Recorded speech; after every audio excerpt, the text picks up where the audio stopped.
বিরলপুরের একমাত্র মুরগির দোকানে মহেশ বসে আছে। ছোট ও বড় অনেক রকমের মুরগি আর ডিম সাজানো।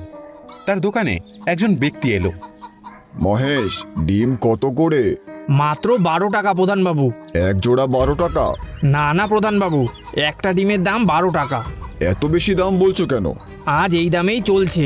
গতকালই তো আমি পাশের গ্রামে আত্মীয়ের বাড়ি গেছিলাম, সেখানে একটা ডিমের দাম 6 টাকা। ক্ষমা করবেন বাবু, আমার কাছে যা দাম আমি তাই বললাম। কিন্তু এত দাম নেওয়া তোমার উচিত নয়। অনেক কষ্ট করে মুরগি পালন করি বাবু, তাই আমার কাছে এটাই ঠিক দাম। কিন্তু আপনি কটা নেবেন বলুন? এই গ্রামে আমার দোকান ছাড়া আর কোথাও তো ডিম পাবেন না। তা ঠিক, দাও তবে 5টা ডিম। এই তো দিচ্ছি, দাঁড়ান।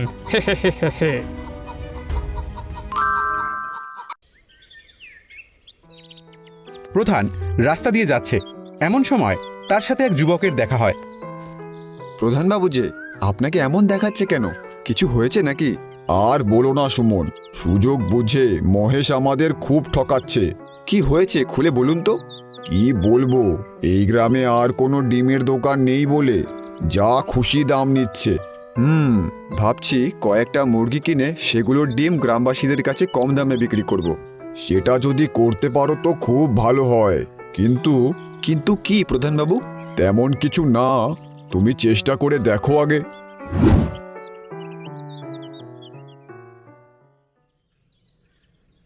পরের দিন দুপুরে মহেশের দোকানে সুমন এলো।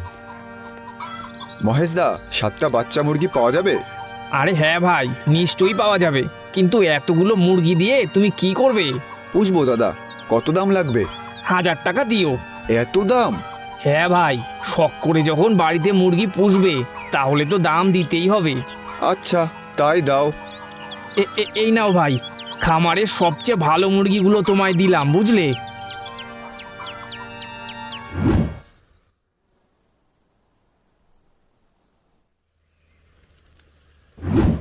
কয়েকদিন পর সুমনের বাড়ির উঠোনে কয়েকটা মোরগ ঘুরে বেড়াচ্ছে। সুমন আর তার মা দাঁড়িয়ে আছে। দেখো মা, মিথ্যে করে বাচ্চা মুরগি বলে আমাকে মোরগ দিয়েছে। হ্যাঁ, এগুলো কোনোদিনই ডিম দেবে না। এতগুলো টাকা সব নষ্ট হয়ে গেল। একবার মহেশকে গিয়ে বল কেন এমন করে ঠকালো। হ্যাঁ মা, ওনাকে জিজ্ঞাসা করতেই হবে কেন উনি আমাকে ঠকালো। সেদিন দুপুরবেলায় সুমন মহেশের দোকানে যায়। মহেশদা, তুমি আমাকে এভাবে ঠকালে কেন? মনে হচ্ছে মোরগগুলো বড় হয়ে গেছে। সে কি, আমি আবার তোমায় ঠকালাম কবে? বাচ্চা মুরগি বলে তুমি আমাকে মোরগ দিয়েছিলে কেন? মোরগ? ও, কিন্তু আমি কি করে বুঝবো বলো ভাই? বাচ্চা থাকলে তো মোরগ আর মুরগি সব একই রকম লাগে। তুমি ঠিকই জানতে। আরে না না ভাই, জানলে কি আর তোমায় দিতাম? তাহলে এখন দাও বাচ্চা মুরগি। টাকা দিলেই পাবে। আবার কেন টাকা দেব? তুমি তো ভুল জিনিস দিয়েছিলে, এবার পাল্টে দাও। পাল্টে দিতে পারবো না ভাই, এরকম করলে তো আমার ব্যবসা লাটে উঠে যাবে। দয়া করো মহেশদা, আমার এতগুলো টাকা। আরে যাও তো এখান থেকে, যত সব ঝামেলা। প্রধানবাবু রাস্তা দিয়ে যাচ্ছিল, এমন সময় তার চোখে পড়ল সুমন গাছতলায় বসে আছে। কি সুমন, মোরগ কিনলে? হ্যাঁ প্রধানবাবু, মহেশদার থেকে বাচ্চা মুরগি কিনেছিলাম, কিন্তু বড় হতেই দেখি মোরগ। আরে আমারও পরিচিতি একজন খামার করবে বলে মহেশের দোকানে মুরগির বাচ্চা কিনতে গেছিল, তাকেও মহেশ মোরগ বাচ্চা দিয়েছিল। বুঝেছি, মহেশদা দাম নেবে কিন্তু কাউকে বাচ্চা মুরগি বিক্রি করবে না। হ্যাঁ সেটাই। কিন্তু কেন বলুন তো? কেন আবার? যাতে আমাদের গ্রামে আর কেউ মুরগি আর ডিম বিক্রি করতে না পারে। কিন্তু গ্রামের মানুষদের এভাবে যে ঠকাচ্ছে, এটা কি বন্ধ করা যায় না? ভেবে দেখতে হবে। সে বাড়ি ফিরে দেখে তার মা একজন ব্যক্তির সাথে কথা বলছে। সুমন, এসেছিস? এই দেখ, তোর মামা তো দাদা বিমল এসেছে। ও এখন থেকে আমাদের গ্রামেই থাকবে। বিমলদা, তুমি কেমন আছো? আমি ভালোই আছি, কিন্তু তোর চেহারাটা কেমন যেন লাগছে। আর কি বলবো দাদা, অনেকগুলো টাকা লোকসান হয়ে গেছে। মহেশদা খুব ঠকিয়েছে। কি হয়েছে আমাকে বল। আমাদের গ্রামে একটাই মুরগি আর ডিমের দোকান, ওটা মহেশদার। কিন্তু মহেশদা গ্রামের সবাইকে ঠকায়। কিন্তু কিভাবে? মহেশদা ডিমের ডবল দাম নেয়। তাছাড়া কেউ যদি মুরগির বাচ্চা কিনে খামার করতে চায় তাহলে তাকে মোরগের বাচ্চা দিয়ে দেয়। বুঝলাম। কাল একবার যাব তোর মহেশদার দোকানে। আচ্ছা বিমলদা। সুমন আর বিমল মহেশের দোকান থেকে ডিম কিনে ফিরছে। আচ্ছা বিমলদা, তুমি এতগুলো ডিম কিনলে কেন? ডিম ফুটিয়ে মুরগি বের করব। তাহলে তো আর মহেশ মুরগি পাল্টে মোরগ করতে পারবে না। হ্যাঁ, কিন্তু তুমি কি জানো ডিম ফুটিয়ে কিভাবে মুরগি? হ্যাঁ রে সুমন, দেখবি 2-3 দিনের মধ্যেই কেমন মুরগি পাওয়া যায়। বাহ, তাহলে তুমি আমাদের গ্রামে একটা মুরগি আর ডিমের দোকান দেবে তো? নিশ্চয়ই। দোকান দেবার জন্যই তো এত কাণ্ড। কয়েক মাস পর বিমলও একটা মুরগির দোকান খোলে। একদিন প্রধানবাবু তার দোকানে এলো। 1 ডজন ডিম লাগবে বিমল। হ্যাঁ নিশ্চয়ই। আগের দিনের ডিমগুলো বেশ ভালো ছিল, যেমন বড় তেমন সুস্বাদু। আজও ভালো ডিম আছে বাবু। আজ দাম কত? একই দাম, 12 টাকা জোড়া। একই দাম রেখেছো? খুব ভালো বিমল, খুব ভালো। তুমি আমাদের গ্রামে ডিমের দোকান খুলেছো, এতে আমাদের সকলের উপকার হয়েছে। কি যে বলেন বাবু। ঠিকই বলছি, আগে মহেশ অনেক ঠকিয়েছে, কিন্তু এখন তো আমরা গ্রামের সবাই তোমার দোকানেই আসি। সবই আপনাদের জন্য বাবু। মহেশ তার দোকানে একা বসে মাছি মারছিল। তার দোকানে কোনো খরিদ্দার নেই। আজও কোনো খদ্দের নেই। ব্যবসাটা আমার বন্ধ হতে বসেছে। সব হয়েছে ওই বিমলের জন্য।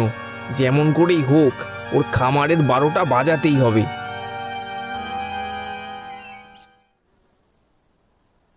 তাড়াতাড়ি বাড়ি ফেরার জন্য এই অন্ধকারের গা আসতে হলো। আরে, ওখানে মনে হচ্ছে মহেশ পাঁচুর সাথে কথা বলছে। সেদিন রাতে অন্ধকার রাস্তায় মহেশ একজন চোরের সাথে কথা বলছিল। তোমার আর একজন সঙ্গীকে সাথে নিয়ে যাবে, তাহলে কাজটা অনেক সহজ হবে, বুঝেছো?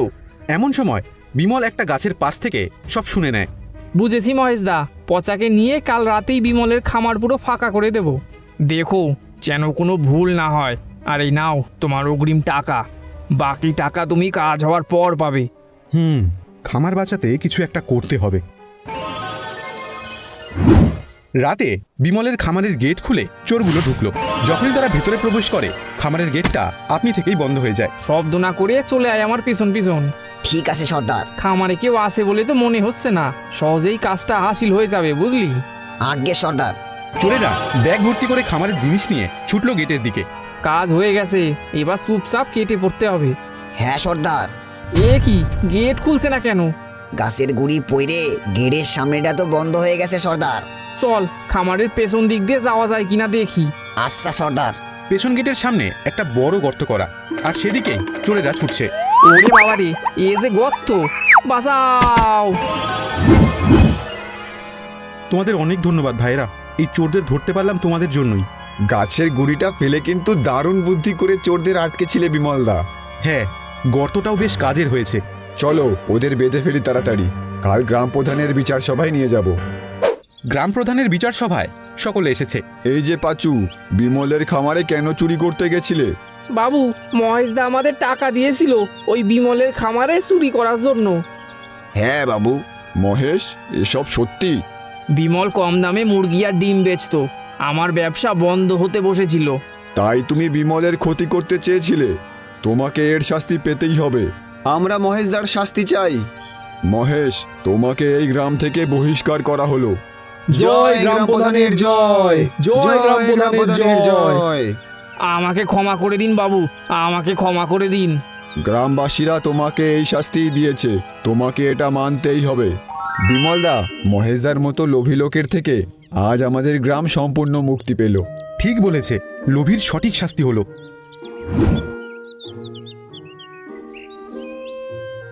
কাজল বাজারে যায় এবং বাজারের একমাত্র ডিমের দোকান থেকে কয়েকটা ডিম কিনে নিয়ে আসে। কত শখ করে ভেবেছিলাম মুরগি ডিম দেবে আর ডিম বিক্রি করব। জানো দিদা, 50 টাকায় মাত্র 4টে ডিম দিল। ডিমওয়ালা বড্ড ব্যবসা শুরু করেছে। দেখো দিদা, আমাদের যারা মুরগি চুরি করেছে তাদের কখনো ভালো হবে না।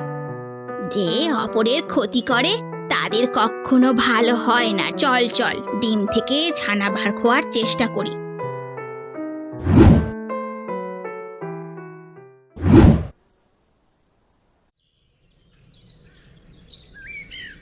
পরের দিন সকালবেলা 4টে ছোট্ট মুরগি রান্নাঘরে ঘোরাঘুরি করছিল।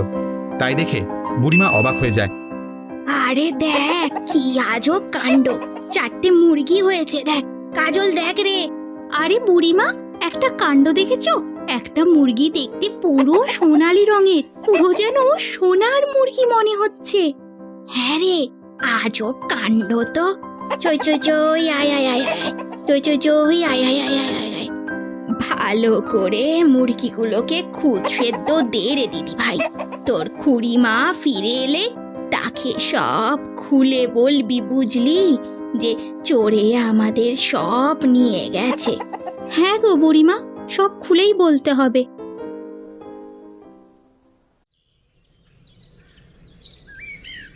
পরের দিন সকালবেলা ঘুম থেকে উঠে কাজল রান্নাঘরে গিয়ে দেখে সব মুরগি বড় হয়ে গেছে এবং আশেপাশে অনেক ডিম পড়ে আছে। ওরে বাবা, কি অদ্ভুত কাণ্ড! চমৎকার হয়েছে দিদা, চমৎকার! বেরিয়ে এসো, দেখো চমৎকার কাণ্ড ঘটেছে। কি হয়েছে রে দিদি ভাই, কি হয়েছে? ও দিদা, এ তো চমৎকার! মুরগিগুলো দেখো কিরকম অদ্ভুত ভাবে এক রাতের মধ্যে বড় হয়ে গেল। সকলে ডিম দিয়েছে, আর দেখো দুটো সোনালী রঙেরও ডিম। ভালো করে দেখো তো। বুড়িমা সেই ডিমগুলোকে হাতে নেয় এবং সে পরীক্ষা করে দেখে আসলেই এগুলো সোনার ডিম। আরে আরে, এ তো আশ্চর্য! এটা তো সোনার ডিম। কাজল একথা শুনে অবাক হয়ে তাকিয়ে থাকে তার দিদার দিকে। সোনার ডিম মানে সোনার মুরগি? সোনার ডিম? দিদা দিদা, আমাদের কি কপাল খুলে গেল নাকি গো দিদা? দাঁড়া, আমি এই ডিম দুটো স্বর্ণকারের কাছে বিক্রি করে আসি। বুড়িমা এক শ্যাকরার কাছে যায়। আচ্ছা, এই দুটো দেখো তো কিসের ডিম? আরে বুড়িমা, এই ডিমটা তো পুরোটাই সোনার তৈরি। এই সোনার ডিম তুমি কোথায় পেলে? এটা বিক্রি করলে অনেক টাকা পাবে। তা বুড়িমা, এটা কি আমার কাছে বিক্রি করবে? হ্যাঁ হ্যাঁ হ্যাঁ, এগুলো আমি তোমাকে বিক্রি করব। এই নাও বুড়িমা, ডিমের টাকাটা নাও। বুড়িমা টাকা নিয়ে সেখান থেকে বাড়ি ফিরে আসে। দেখ কাজল, দেখ আমি কত টাকা নিয়ে এসেছি, দেখ আমাদের অভাব দূর হয়ে গেল রে। এ ডিম তো সোনার ডিম, বিক্রি করে অনেক টাকা পেয়েছি, আর আমাদের কোনো অভাব থাকবে না। এইদিকে ততক্ষণে সোনার ডিমের কথা ছড়িয়ে পড়েছে সারা গ্রামে এবং সেই সোনার ডিমের কথা সেই ডিম ব্যবসায়ীর কানে এসে পৌঁছায় এবং সেই ডিম ব্যবসায়ী কাজলের বাড়িতে এসে উপস্থিত হয়। কাজল, কাজল, দুদিন আগে তুমি আমার দোকান থেকে 4টে ডিম নিয়ে এসেছিলে। তার 4টে ডিমের মধ্যে একটা ডিম থেকে শুনলাম সোনার মুরগি বেরিয়েছে, আর সে নাকি সোনার ডিম দিচ্ছে। ওই মুরগি আর ডিম সব আমার, তুমি ওগুলো আমাকে ফিরিয়ে দাও। না না না, এ হতে পারে না। আমি টাকা দিয়ে ডিম কিনে এনেছি। তা কি করে হয় ব্যবসায়ী? আমরা তো টাকা দিয়ে কিনেছি। কেন হবে না বুড়িমা?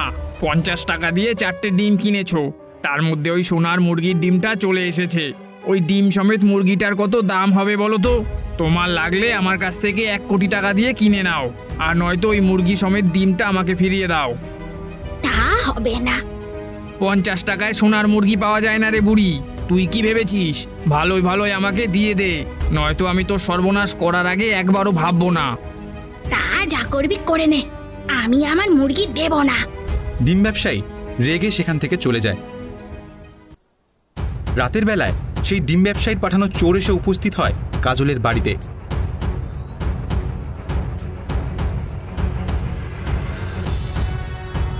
আমাদের বেছে বেছে সেই সোনার মুরগিটাই নিয়ে যেতে হবে। শোন, প্রথমবার 6টা মুরগি বিক্রি করে অনেক টাকা পেয়েছি, আর এই সোনার মুরগিটা নিয়ে চল। মালিককে দেব না, মালিককে দিলে মালিক অনেক বড়লোক হয়ে যাবে। ওই সোনার মুরগি নিয়ে আমরাই চম্পট দেব, তাহলে সোনার ডিম আর মুরগি দুটোই আমাদের থাকবে। প্রথম মুরগিটা ওই মালিককে দিয়ে আমরা অনেক বড় ভুল করে ফেলেছিলাম রে। হ্যাঁ রে, উনি আমাদের খুব ঠকিয়েছে। মাত্র 200 টাকা দিয়েছে, আর নিজে মুরগিগুলো 300 টাকা করে বিক্রি করেছে। তারপর তো ডিম আছেই। এই বলে সেই চোরটি সোনার মুরগিটাকে ধরতে যায় এবং তখনই 4টে মুরগি এসে তাদের ভীষণ ঠোকরাতে থাকে। ওরে বাবা রে, এই মরে গেলুম রে! আরে পালা পালা! আমি তো জানতাম না এই মুরগি এত ঠোকরায়। ওরে বাবা রে, গোটা শরীর জ্বলে যাচ্ছে, মাংস খুব রে নিল রে। এ কি রাক্ষসে মুরগি! এই চোরেদের চেঁচামেচিতে কাজল ও তার দিদার ঘুম ভেঙে যায়। ওরে বেটা, আজকে তোরা চুরি করতে এসেছিস? ঠিক হয়েছে রে। আমাদের ক্ষমা করে দাও বুড়িমা, আমরা আর কখনো চুরি করব না। ওই বেটা ডিম ব্যবসায়ী আমাদের বলেছিল তোমার বাড়িতে চুরি করতে। ওই ডিম ব্যবসায়ীকে ছাড়বো না। ওই ডিম ব্যবসায়ীর কথা শুনেই আমরা মুরগি চুরি করতে এসেছিলাম। বুঝতে পারিনি কত বড় ভুল করেছি। ওই ডিম ব্যবসায়ীর কথা শুনেই মাঝে মাঝে গ্রামের লোকের বাড়ি থেকে মুরগি চুরি করেছি। আর করব না, কথা দিচ্ছি। তোদের একটা কারণে ছাড়তে পারি, একটা কাজ করতে হবে। হ্যাঁ বুড়িমা, বলো বলো কি কাজ করতে হবে? দিদা, ওদের সহজে ছেড়ে দিও না, ওরা অনেক লোকের ক্ষতি করেছে। ওই জন্যই তো আমি চাই তোরা দুজনে মিলে গ্রামে যার যার বাড়ি থেকে মুরগি চুরি করেছিস তাদের বাড়িতে গিয়ে ডিম মুরগি সব রেখে দিয়ে আসবি। কিরে, পারবি তো বল? হ্যাঁ পারবো বুড়িমা, আমাদের আপনি ক্ষমা করে দিন। আজই আমরা সবার বাড়িতে পৌঁছে দেব। তারা দুজনেই সেখান থেকে দৌড়ে পালায়। খুব ভালো করেছো দিদা, এটাই ভালো উপায়। পরের দিন সকালবেলা ডিম ব্যবসায়ীর দোকানের সামনে অনেক লোক জড়ো হয়। সেখানে ডিম ব্যবসায়ী মাথায় হাত দিয়ে কাঁদছে আর বলছে, হায় হায় হায় হায়, এ আমার কি সর্বনাশ হয়ে গেল। আমি রাত্রিবেলায় দোকান বন্ধ করে বাড়ি গেছিলাম, সকালে ফিরে এসে দেখি আমার দোকান খোলা, আর দোকানের ভিতরে একটাও ডিম নেই, সব ডিম উধাও হয়ে গেছে। সেই ভিড়ের মধ্যে থেকে বেরিয়ে আসে বুড়িমা আর কাজল। দুজনেই তখন মুচকি মুচকি হাসে এবং বলে, দেখ কেমন লাগে যখন লোকের বাড়ি থেকে মুরগি চুরি করতে লোক পাঠিয়েছিলে, আর এইদিকে দেখো তোমারই দোকান থেকে সমস্ত জিনিস চুরি হয়ে গেল। আমার অনেক টাকার জিনিস ছিল গো বুড়িমা, সব সর্বনাশ হয়ে গেল গো। আমি এখন পথে বসে গেলাম। তুমি তো লোক দিয়ে গ্রামের গরিব মানুষের বাড়ি থেকে মুরগি ডিম চুরি করে আনতে। তুমি তো 1 পয়সা দিয়েও মুরগি ডিম কিনতে না। ঠিক হয়েছে, ভালো হয়েছে, বেশ হয়েছে। সমস্ত লোভী ব্যবসায়ীদের এটাই হওয়া উচিত। শুধু ওরা আমার মুরগির ডিম নিয়ে যায়নি গো, আমার অনেক বড় ক্ষতি হয়েছে। আমার এখানে অনেক টাকা পয়সা রাখা ছিল, সেই সব টাকা পয়সা নিয়ে ওরা চলে গেছে। কারা যে আমার দোকানে এরকম চুরি করলো আমি তো কিছুই বুঝতে পারছি না। আমাদের সেই সম্বলটুকু তুমি চুরি করে নিয়েছিলে, আর তোমার দোকানে যখন ক্ষতি হলো দেখো কেমন লাগে। আবার কালকে রাতেও তুমি আমাদের বাড়ি থেকে ডিম মুরগি চুরি করে আনার জন্য লোক পাঠিয়েছিলে। সব ভুলে গেছো কাকা? সেই ডিম ব্যবসায়ী কাজলের কথা শুনে মাথা নিচু করে বসে থাকে।